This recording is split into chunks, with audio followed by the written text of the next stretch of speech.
amis de la presse d'être venus répondre à notre invitation. Je pense que le secrétaire général adjoint Daniel Asselo a apporté des précisions importantes par rapport à notre rencontre de tout à l'heure. Nous étions obligés de vous inviter pour partager avec vous, parce que nous avons remarqué que certains responsables politiques ne vous ont pas respecté, ni encore moins respecté le peuple congolais par rapport à leur communication faite après la conférence de presse de son Excellence, Monsieur le Président de la République, Félix-Antoine Tshisekedi Tshilombo. Chers amis de la presse, dans la vie, vous pouvez ramasser de l'argent, mais la dignité humaine, on ne peut pas la ramasser. Nous avons suivi certaines déclarations, certains propos tenus par certains responsables politiques qui ne nous ont pas permis de laisser passer. Les chefs de l'État, les premiers parmi nous, avaient lancé une invitation à votre égard et vous avez répondu et vous avez échangé avec lui, ce qui était une bonne chose. Mais il y a certains de nos frères congolais, au lieu de dire la vérité, ils ont voulu utiliser les mensonges. Je parle de M. Fayou, qui a dit que c'est grâce à lui que l'IDPS a survécu de 2006, 2007, 2008, 2009, 2010. Je pense que c'est manquer du respect à l'IDPS et aux responsables de la presse que vous êtes. Vous savez très bien qu'en 2006-2007, l'IDPS avait boycotté le processus électoral. Mais en 2007, M. Fayoulou était député provincial. Lui était dans le processus. Vous allez découvrir avec moi, c'était une histoire mal préparée. Comme on dit, il n'y a pas un crime parfait. Il a voulu passer les mensonges pour être connu par le public, mais les mensonges qui ne tiennent pas debout. Comment expliquer quelqu'un qui était engagé dans un processus et nous qui étions opposés au processus en question, et la même personne pouvait venir nous prêter ses béquilles pour notre survie. Et c'est du mensonge. J'aimerais que vous puissiez retourner chez lui, lui poser la question que nous étions en face du secrétaire général. Il nous a dit que vous nous avez manqué du respect en utilisant les mensonges. Il dit encore, par rapport aux dates présentées par lui, je vous dis qu'il n'y a pas de sérieux, il n'y a aucune vérité. C'était un discours tenu seulement pour se donner de l'importance et se faire connaître encore auprès du grand public. De 2006 à 2007, nous étions opérationnels à tous les niveaux. Et lui, c'est ce qu'il était en train de faire, comme je venais de le dire, qu'il était député provincial. Au mois d'octobre 2008, son ami qui l'avait amené à l'IDPS, je parle de M. Albert Moleka. Moleka est nommé assistant et porte-parole au lieu et place de M. Aka Mas, paix à son âme. Arrivé au mois de novembre, Moleka l'amène ici, là où était notre ancienne permanence sur Avenue Ignace. Il nous présente que non, c'est mon ami Martin, il est député provincial. À l'époque, si je ne me trompe pas, son actuel secrétaire général avait les fonctions de vice-président, M. Devos Kitoko. Quand nous sommes réunis à notre ancien siège, on avait arrêté un programme d'organiser une marche J'aimerais que vous puissiez me suivre très bien, puis c'est très important, puisque le malheur pour lui, il a tenu ce discours au moment où nous marchons encore sur nos deux pieds et nous sommes encore en vie et nous sommes disponibles à rétablir la vérité. Quand ils sont venus chez nous, le premier incident que nous avons connu était de nous demander, comme vous êtes là, d'enlever nos drapeaux de l'UDPS, non parce qu'il y avait d'autres partis politiques. Et j'étais opposé à cette démarche. Si M. Bomaz a été encore en vie par son âme, il pouvait vous le témoigner. Nous sommes sortis avec elle, arrivés au niveau de la rivière Kalamou. Ils avaient fait venir une fanfare là avec un monsieur là avec une petite taille comme ça. Quand nous sommes arrivés au niveau de la rivière Kalamou, on s'est dirigé vers les ronds-points Victoire. Et la police est sortie. Et elle a commencé à tirer des coups de feu en l'air. Et Fayoulou a pris fuite avec tout son entourage. Et nous étions restés seuls. C'est très important de préciser toutes ces choses-là. Pourquoi il était venu vers nous? Vous connaissez bien l'histoire de l'élection du gouverneur de la ville de Kinshasa entre André Kimbuta et Adam Bomboli. Il fallait se diriger vers un grand parti politique, à l'occurrence de l'UDPS. C'est ce qui s'était passé. Il n'était pas venu pour nous soutenir. Au contraire, il était venu vers l'UDPS pour être blanchi.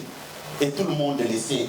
Et manquer du respect de cette manière à l'UDPS. Et citer même les noms des gens de cette manière-là que non, voilà, vous pouvez demander à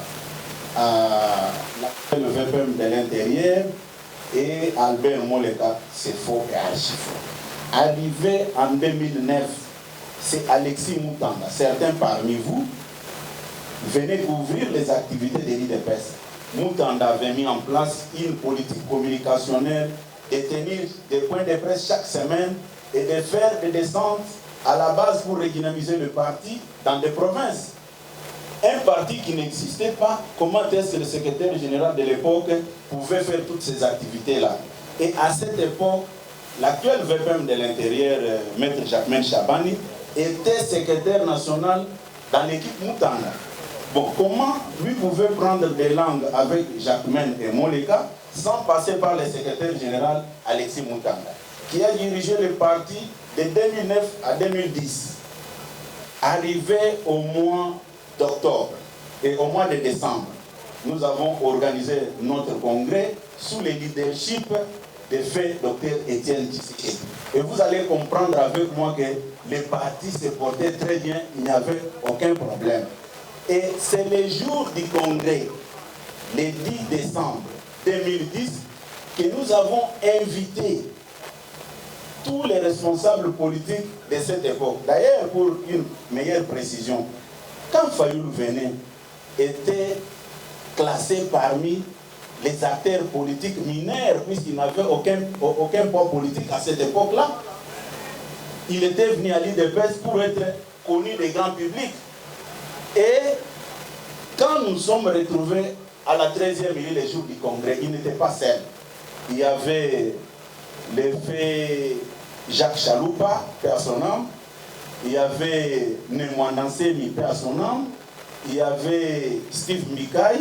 Il y avait tant d'autres responsables politiques. Comment ils pouvaient avoir le courage de vous tromper? Mais vous êtes de la presse, vous maîtrisez bien l'historique de la politique de notre pays. Et vous avez laissé les mensonges comme ça passer dans les têtes des grands publics. Et nous, à l'UDPS, on ne pouvait pas laisser passer ça comme ça. Et arrivé en 2011, Jacquemain Chabani est devenu secrétaire général de l'UDPS en 2011. Et rappelez-vous, en 2012, Fayoulou avait désobéi au mot d'ordre donné par le fait Dr Étienne Tshisekedi de boycotter la législature de 2011, et tout le monde le sait. Mais venir vers nous, venir vers vous les journalistes et rencontrer les mensonges, et pour nous c'était une humiliation. Il fallait rétablir cette vérité-là. Et Fayoulou, c'est dans quelles conditions il était venu à l'UDPS. Nous l'avons nous l'avons fabriqué, je pèse bien mes mots, nous l'avons fabriqué. Puisque dans tout ce que nous avons mené comme combat, Fayulu n'était pas avec nous. Il n'était pas avec nous. Et vous devez les retenir, c'est très important. Moi, l'avantage que j'ai dans tout ce que vous voyez, je suis parmi les anciens. Et tous les anciens de l'IDPS et tous ceux qui ont mené les combats savent de quoi je parle. Mais chercher à tromper les petits peuples, raconter des mensonges sur un grand parti politique qui a une histoire dans ce pays, là c'est craché sur la mémoire des faits Dr Étienne Tshisekedi. Et j'étais obligé de vous inviter, puisque c'est par votre canal que vous l'avez fait passer le mensonge qui a circulé. Et arrivé en 2012, il avait fait ce qu'il avait fait. Mais tout ce qu'il menait comme démarche, il voulait s'approprier l'IDPS seul. Et ça, nous, on ne pouvait pas permettre que ça puisse évoluer de cette manière-là. Arrivé en 2015, nous avons mené notre campagne de redynamisation du parti avec l'actuel chef de l'État, à l'époque secrétaire national aux relations extérieures. Nous avons sillonné une grande partie de l'Est de notre pays. Fayulu n'était pas avec nous. Vers la fin, en 2016, vous pouvez vérifier tout ce que je suis en train de vous dire. Le président du parti, Papa Étienne Tshisekedi Wamulumba, paix à son âme, il nous donne un mandat. Il nous confie le mandat de réunir toute l'opposition congolaise dans son ensemble pour aller à Genval en Belgique. Fayulu sait ce qu'il nous avait dit, puisqu'il comptait beaucoup sur la santé de Papa Étienne Tshisekedi. Et nous étions au courant. Tous les discours qu'il était en train, tous les discours négatifs, je dis bien, nous étions au courant de tout ce qu'il était en train de dire. Et il n'était même pas sûr que Papa Étienne allait rentrer au pays vivant. En 2016, si Fayulu est sincère, qu'il vous dise ce qu'il avait dit à un acteur important de la société civile qui lui avait prodigué des conseils. Faites très attention, si vous voulez exister politiquement, restez derrière Étienne Tshisekedi Wamulumba. Et quand nous sommes retrouvés sur le boulevard Triomphal, je suis un homme d'État, je ne peux pas tout dire. Fayulu, la nuit, avait téléphoné ses responsables de la société civile pour dire ceci: vous m'avez sauvé. Ce que j'ai vu aujourd'hui, c'est formidable. Là, c'est Fayulu. Là, c'est Fayulu. Mais quand il dit que c'est lui qui était là comme faiseur des rois, nous disons bravo. Mais il était candidat avec nous en 2018. Il avait fait trop de bruit, je suis président élu, et nous avons dit que c'est nous qui avons gagné les élections. Et Félix Tshisekedi a gagné les élections, ce n'est pas vous. Fayulu était une fabrication des réseaux Katumbi et les autres. Politiquement, ils ne pouvaient pas exister. Mais prendre le risque de manquer du respect à un grand parti politique qui a une histoire dans ce pays, c'est très dangereux.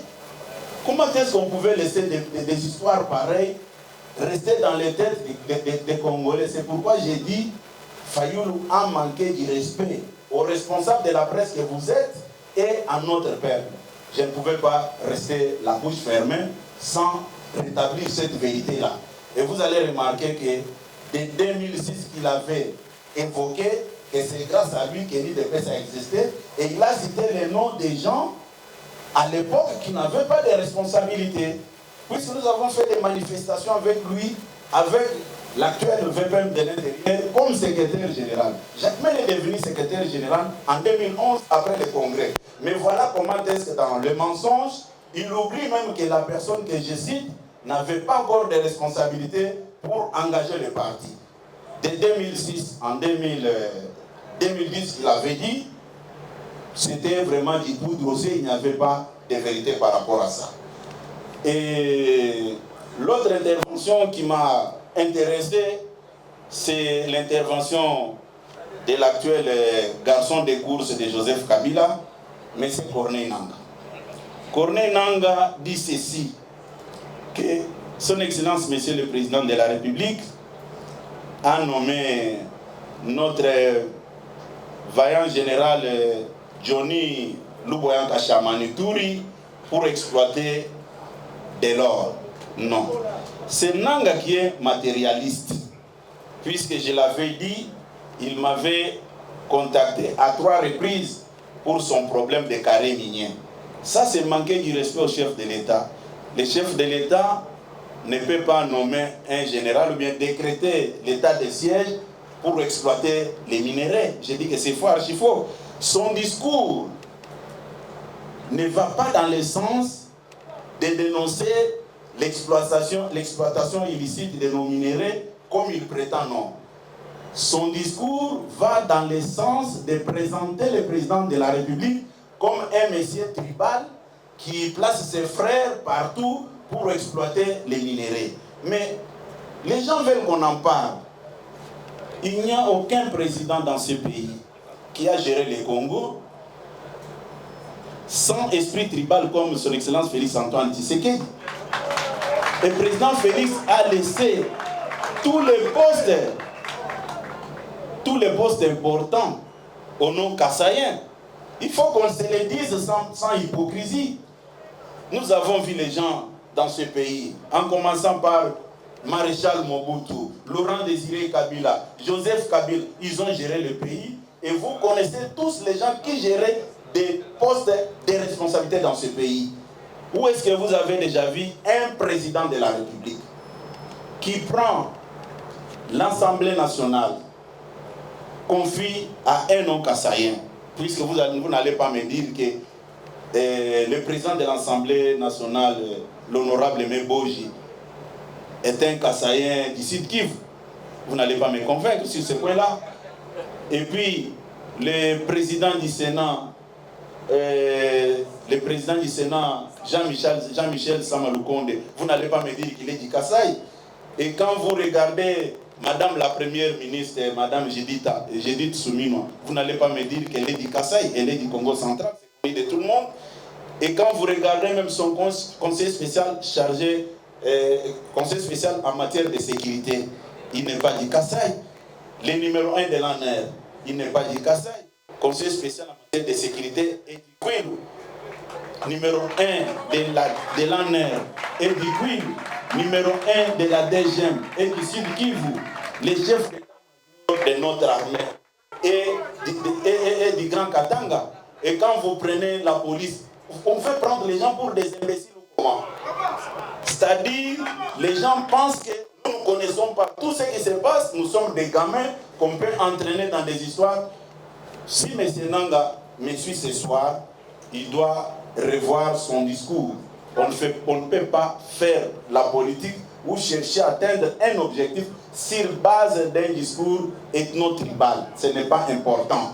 Puisque quand vous regardez le numéro 1 de la police et du Grand Équateur, tous les postes de responsabilité dont on parle, le tribalisme dont on attribue à Félix Tshisekedi, ils veulent qu'on prenne nos enfants et nos femmes qu'on leur donne ou comment, puisque jusqu'à présent, ce qu'ils disent, ça ne tient pas debout.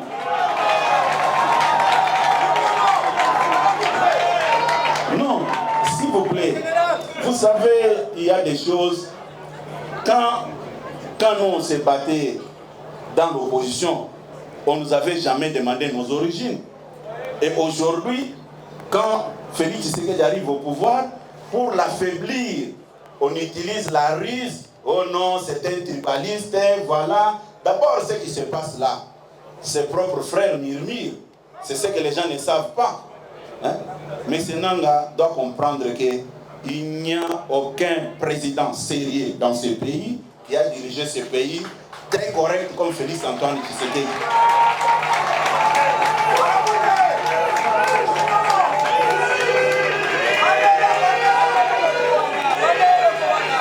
Oui, merci beaucoup. Non, s'il vous plaît les amis, moi je m'adresse aux amis de la presse puisque c'est par leur canal que tous les mensonges ont été relayés. Et c'est par leur canal aussi que j'ai choisi pour faire passer aussi mon message. À des fois c'est révoltant quand nous suivons de tels genres de propos.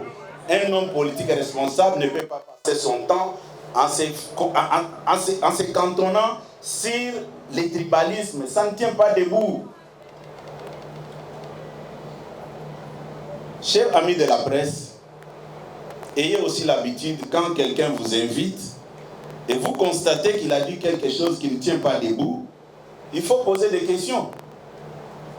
Ce n'est pas comme quelqu'un qui prêche dans une église. Puis ce que Fayoulou a fait ces jours-là, et Nanga, bon, la presse de l'Est, comme il y a des Kalachnikov, peut-être ils peuvent avoir peur. Mais pour vous qui êtes ici à Kinshasa avec nous, vous ne pouvez pas laisser un acteur politique vous raconter des choses. Vous avez vu avec moi, de 2006 à 2010, tout ce que Fayoulou avait déclaré, ça ne tient pas debout. Nous sommes là. Nous sommes là, nous connaissons la vérité. Je n'ai pas voulu entrer même dans l'historique du rassemblement, puisqu'il y a à boire à manger par rapport à ça. Au contraire, j'allais oublier une chose. Fayoulou a beaucoup travaillé sur la déstabilisation de l'IDPS. Je sais de quoi je parle. Non, j'ai dit, la plupart des jeunes gens qui sont avec nous à l'IDPS ici étaient recrutés la nuit à Faden House. Je me rappelle un jour, nous terminons la réunion. Moi et mon frère Peter Kazak, nous étions des victimes. Fayoulou va appeler nos jeunes ici à Limete. Comme quoi, on nous a remis 70 000 $ pour préparer les actions. Arrivé ici à Limete, nos véhicules étaient saccagés. Et quand nous vérifions l'information, c'est Fayoulou qui était derrière. Vous allez me dire aujourd'hui qu'une telle personne travaillait pour le bien-être de l'IDPS, c'est du n'importe quoi. C'est du n'importe quoi. Les biens mal acquis ne profitent jamais. C'est grâce à l'IDPS qu'il avait obtenu tout ce qu'il avait obtenu. Aujourd'hui, il est où? Il est incapable de mobiliser même 1000 personnes. J'ai dit bien incapable de mobiliser même 1000 personnes. Et au sujet d'Elie Sesanga, qui a pris aussi son temps pour rencontrer sa vie, bon, moi je peux vous dire que c'est un frustré. C'est un frustré parce que il se voyait déjà VPM ou Mineta sous le régime Tshisekedi, mais ça n'a pas marché. Et s'il est sincère avec vous de la presse, allez un peu poser la question. Les intérêts qu'il est en train de défendre maintenant, c'est pour le bien-être de notre peuple ou bien c'est pour son intérêt personnel? Allez lui poser cette question. Je ne vais pas vous dévoiler ça. Posez la question et s'il ne vous répond pas, je serai obligé de vous dire pour qui il roule et ce qu'il est en train de faire au détriment de ce pays. Il n'est pas sincère ni avec vous de la presse, ni encore moins avec la population congolaise. Et j'ai suivi encore l'autre, c'est Kamita. Bon, lui, j'ai eu pitié parce que c'est quelqu'un qui s'était engagé dans le monde politique, mais sans tenir longtemps. Parce que je n'ai jamais vu un homme politique qui abandonne son propre parti pour aller se faire porter des mallettes d'un autre responsable politique. Bon, ce n'est pas sérieux. Ce n'est pas sérieux. Puisque, s'il vous plaît les amis, je ne vous ai pas appelé ici, je ne parle pas puisque je suis content de quoi que ce soit, mais j'étais personnellement choqué. Ce que moi je ne comprends pas, les gens avaient mis en place une politique pour désorienter notre peuple sur le message de son Excellence Félix Antoine Tshisekedi Tshilombo.